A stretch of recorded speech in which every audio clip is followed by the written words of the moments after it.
সম্মানিত এলাকাবাসী, আমি আপনাদের সন্তান, আমি আপনাদের ভাই, আমি আপনাদের আত্মীয় স্বজন, আমি টুটেপাড়ার সন্তান।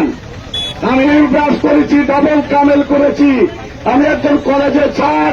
বাংলাদেশ জামাত ইসলামী আমাকে এই সিটের জন্য মনোনীত করেছেন। আমি ভাই হিসেবে, বন্ধু হিসেবে সবার কাছে প্রাণ খুলে আপনাদের কাছে আমি দোয়া চাই। আপনারা আমার জন্য সবাই দোয়া করবেন। আমি কথা দিচ্ছি, এই কোটালীপাড়া টুঙ্গিপাড়া জনগণের পাশে আমি আমার জীবন দিয়া আপনাদের সুখে দুঃখে আমি আপনাদের পাশে থাকব।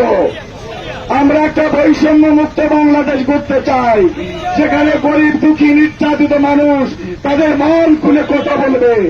আমরা আল্লাহর কোরআনকে জাতীয় সংসদে নিয়ে যেতে চাই। আমরা বলতে চাই, সব দল দেখা শেষ, এবার হবে আল কোরআনের বাংলাদেশ। আমরা দেখছি তন্ত্রমন্ত্র দেখা শেষ, এবার হবে আল কোরআনের বাংলাদেশ। আমরা আল কোরআনের বাংলাদেশ করতে চাই। আপনারা সবাই সাথে থাকবেন ইনশাআল্লাহ।